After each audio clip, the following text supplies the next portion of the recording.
আচ্ছা, তাহলে আজকে আমরা কি শিখবো? আজকে শিখবো ইথিন থেকে কিভাবে মিথেন প্রস্তুত করবা। তাহলে ইথিন থেকে মিথেন প্রস্তুতি। তাহলে এটা আমার আসছে কি, যে অ্যালকিন থেকে অ্যালকেন, অ্যালকিন থেকে অ্যালকেন। চলো দেখি ধাপগুলা। Ethene CH2 double bond CH2। আচ্ছা, প্রথমে আমি এই ইথিনকে হাইড্রোজিনেশন করব। তার অ্যালকিনকে হাইড্রোজিনেশন করা হয় নিকেল এবং 180 ডিগ্রি থেকে প্রায় 200 বা 220 ডিগ্রি সেলসিয়াস তাপমাত্রায় করা হলে এইখানে যে বন্ধন থাকে দুইটা, একটা হলো সিগমা আর একটা হলো কি পাই। এই পাই বন্ডটা ভাঙে, পাই বন্ড ভাঙলে এইখানে দুইটা হাইড্রোজেন ভেঙে এই হাইড্রোজেন একটা যায় এখানে আর একটা যায় এখানে। তাহলে এখানে কি তৈরি হয়? CH3 double bond CH3। ওকে, আচ্ছা, এই কাজটা যদি আমরা না করতাম তাহলেও আমার হইতো না।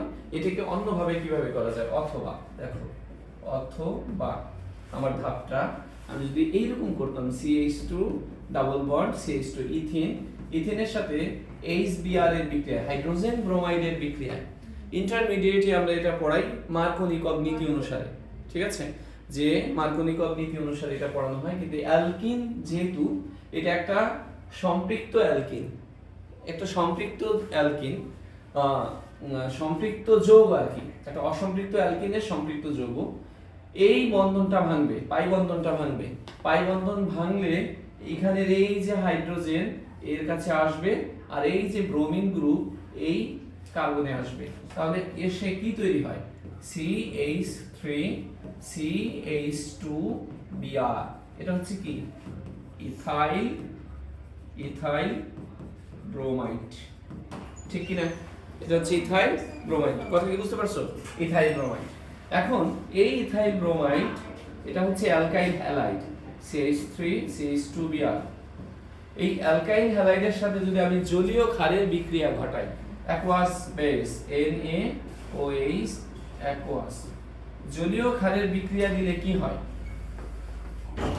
জলীয় ক্ষারের বিক্রিয়া দিলে হয় যেটা, সেটা হচ্ছে অ্যালকোহল তৈরি হয় CH3 CH2। এই যে এই Na আর Br চলে যায়, NaBr চলে গিয়ে এখানে এই OH টা এই কার্বনে চলে আসে। তাহলে এখানে অ্যালকোহল হলো আর NaBr হলো। তাহলে এটা হলো কি ইথানল, ঠিক কি না? কথা বুঝতে পারছো? তাহলে আমরা দেখলাম অ্যালকাইল হ্যালাইডের সাথে অ্যাকুয়াস বেস বিক্রিয়া করে কি হয়? ইথানল তৈরি হয়। আচ্ছা, এই ইথানল পরের ধাপে আমরা একটা বিক্রিয়া দেখে নিই। একটা বিক্রিয়া আগে দেখে নিই, যে K2Cr2O7 এর নাম কি বলতে পারো কেউ? এর নাম হচ্ছে পটাশিয়াম ডাইক্রোমেট। পটাশিয়াম ডাইক্রোমেট একটা জারক পদার্থ, কিন্তু এই জারক পদার্থটা জারিত করে হচ্ছে অম্লীয় মাধ্যমে H2SO4। এরা বিক্রিয়া করে, অর্থাৎ পটাশিয়াম ডাইক্রোমেট সালফিউরিক অ্যাসিডের সাথে বিক্রিয়া করে কি উৎপন্ন করে? প্রথমে পটাশিয়াম সালফেট K2SO4, তারপরে হচ্ছে পটাশিয়াম সালফেট, তারপরে হচ্ছে ক্রোমিয়াম সালফেট Cr2SO4 3। এখানে ক্রোমিয়ামের ভ্যালেন্স C হচ্ছে 3 আর সালফেটের ভ্যালেন্স হচ্ছে কত? 2। তাহলে Cr2SO4 3। ওকে, এটা তৈরি হয়। আর তৈরি হয় পানি, এবং সবচেয়ে ইম্পর্টেন্ট যেটা তৈরি হয় সেটা হলো জাইমান অক্সিজেন। এখন আমি যদি এই বিক্রিয়ায় খেয়াল করি, আমি যদি এই বিক্রিয়ায় এবার এখানে আমি যদি জাইমান অক্সিজেন দেই, অর্থাৎ অ্যালকোহলের ভিতরে ইথানল CH3 CH2OH, এই ইথানলের ভিতরে আমি যদি এই জাইমান অক্সিজেন দেই, জাইমান অক্সিজেন আমি কোথা থেকে পাইলাম?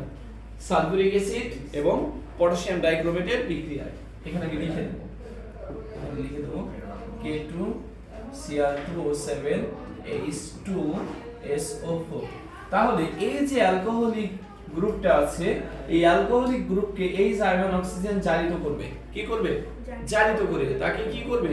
অ্যালডিহাইড গ্রুপে তৈরি করবে CH3CHO। তাহলে এই যে গ্রুপটা হলো কি গ্রুপ? অ্যালডিহাইড গ্রুপ, তাহলে এই যৌগটা হয়ে গেল ইথানল। কি হলো?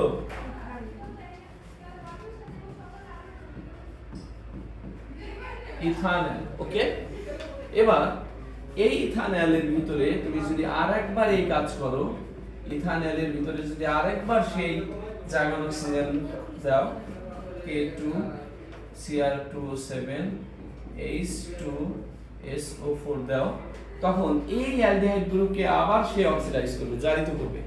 অ্যালডিহাইড গ্রুপকে আবার জারিত করবে, জারিত করে সে কি করবে? CH3COOH।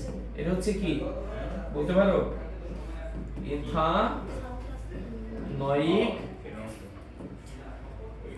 ইথানয়িক অ্যাসিড তৈরি করলো, ঠিক কি না? তাহলে এইটা আমি করলাম হলো অ্যালকিন থেকে আমি ধাপে ধাপে বিক্রিয়া করে অয়িক অ্যাসিড বানালাম। এবার আসো, এই অয়িক অ্যাসিডের সাথে তুমি যদি CH3COOH এই ইথানয়িক অ্যাসিডের সাথে যদি তুমি ক্ষারের বিক্রিয়া দাও, ক্ষার আমরা জানি এটা হচ্ছে কি একটা অ্যাসিড, আর এটা হচ্ছে কি ক্ষার। অ্যাসিড এবং ক্ষার বিক্রিয়া করে কি তৈরি করে? লবণ এবং পানি। আমরা জানি অ্যাসিড এবং ক্ষার বিক্রিয়া করে লবণ এবং পানি তৈরি হয়। তাহলে দেখো কি এখান থেকে অ্যাসিড থেকে যায় হাইড্রোজেন, আর ক্ষার থেকে যায় কি হাইড্রোক্সাইড। এই H আর OH মিলে এখান থেকে কি হয়? পানি। বাদ বাকি অংশ মিলে লবণ হয় CH3COO, এই যে এই গ্রুপটার সাথে Na এবং পানি। তাহলে এটা হয় সোডিয়াম অ্যাসিটেট। এর নাম কি? Sodium acetate. ওকে, নাম সোডিয়াম অ্যাসিটেট। আচ্ছা, এবার এই সোডিয়াম অ্যাসিটেটের সাথে যদি তুমি এইটা হলো একটা জৈব অ্যাসিডের সোডিয়াম লবণ, এই জৈব অ্যাসিডের সোডিয়াম লবণকে সোডা লাইম সহ যদি আমি উত্তপ্ত করি, তাহলে আমি অ্যালকেন পাবো। এবার আমি CH3COONA এই জৈব অ্যাসিডের সোডিয়াম লবণকে সোডা লাইম NaOH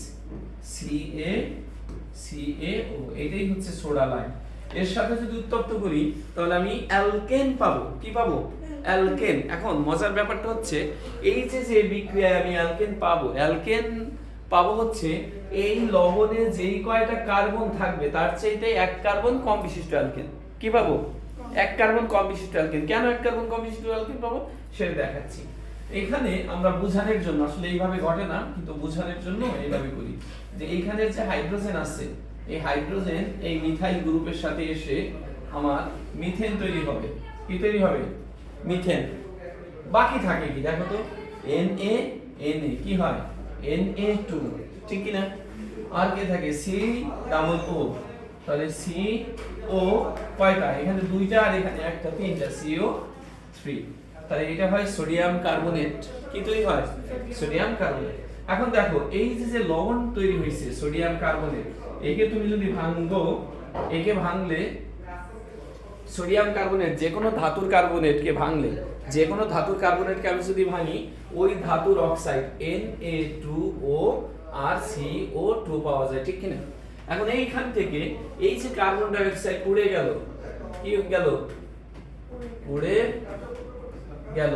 এই যে উড়ে গেল, উড়ে যাওয়ার কারণে একটা কার্বন কম বিশিষ্ট উৎপাদ হয়। এখানে তৈরি হয়েছে কি? মিথেন। কথা বুঝতে পারছো? হ্যাঁ, তাহলে কি তৈরি হলো আমার? আমি যদি প্রথম থেকে শুরু করি, যে এখান থেকেই দেখাই যে ইথিনের সাথে HBr হাইড্রোজেন ব্রোমাইডের বিক্রিয়ায় ইথাইল ব্রোমাইড হয়, অ্যালকাইল হ্যালাইড হয়।